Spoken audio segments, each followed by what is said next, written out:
Welcome to the Podkey summary of Bob Willis. Bob Willis left one of those cricket lives that feels bigger the longer you sit with it.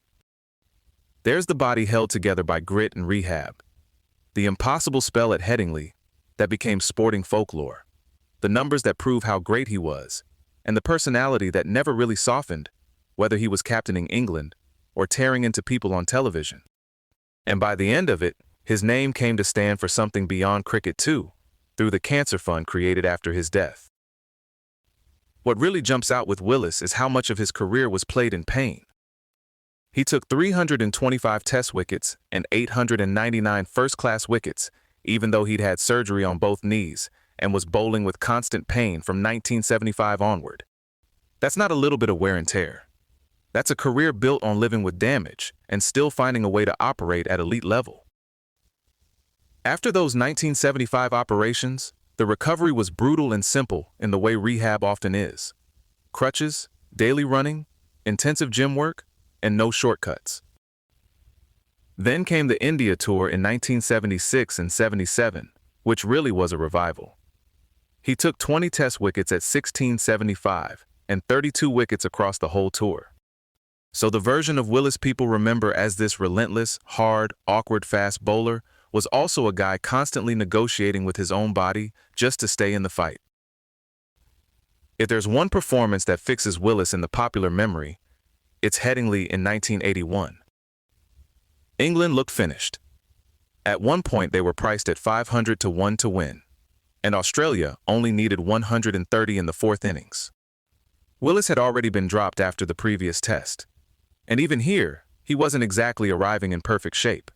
He was dealing with a chest infection and fitness problems, which makes what happened next feel even more ridiculous. He asked to bowl from the downhill Kirkstall Lane end, hit a destructive rhythm, and took 8 for 43. Australia were bowled out for 111. England won by 18 runs.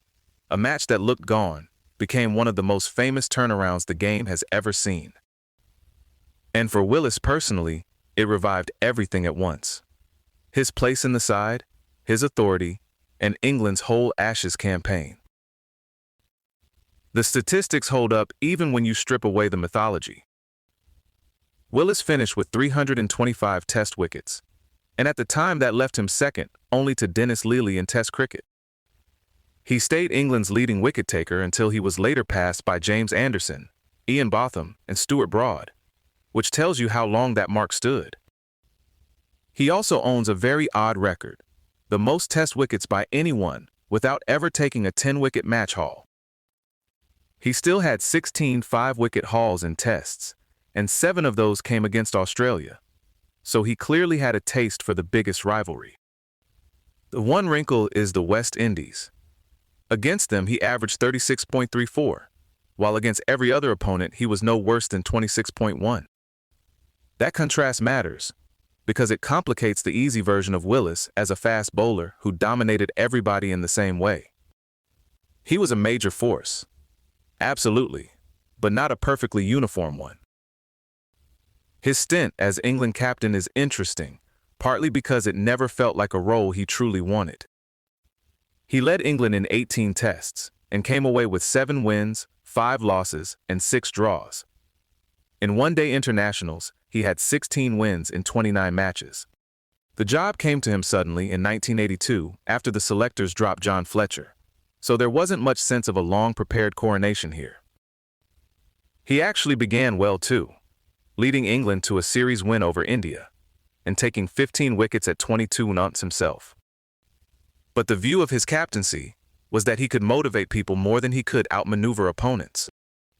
He disliked the role, struggled with media criticism, and had to carry the usual England captain's burden, which is that every failure somehow becomes a national character study by tea time. Before the 1984 West Indies series, he was replaced by David Gower. After retiring in 1984, Willis built a second public life in broadcasting with Sky Sports. For a while, he and Ian Botham were a known pairing, though they were very different energies. Botham was exuberant, Willis much more laconic and melancholic. And eventually Willis was moved away from frontline assignments. Later on, That severity became almost the whole point. On the verdict, he was blunt about players, umpires, coaches, and administrators, and there was no real attempt to sand down the edges. It felt consistent with the cricketer he'd been: uncompromising, hard to charm, not especially interested in pretending something was fine when he thought it wasn't. Some people loved that, some really didn't. Contemporary reviews and polls made it clear that his hypercritical style was deeply polarizing. But even the people who disagreed with him usually knew exactly what he thought, which is not nothing in sports commentary. Willis also had an unusual streak that ran outside the boundary rope. In 1965, he added Dylan to his name by deed poll, in tribute to Bob Dylan, which is a wonderfully specific piece of identity to carry through an England fast bowling career. That connection became especially poignant later, when Bob Dylan served as an honorary patron of the Bob Willis Fund. The fund was established after Willis died from prostate cancer in 2019, and it shifted part of his public legacy toward awareness, detection, and research. So alongside the cricketing honors, there's that too. Something practical and lasting that reaches well beyond scorecards. The sporting memorials are substantial in their own right. There's the Bob Willis Trophy, his induction into the ICC Cricket Hall of Fame, and his selection in England's greatest Test 11. Taken together, it's a legacy with a lot of angles to it: pain, brilliance, awkwardness, force of character, and then a cause that outlived him.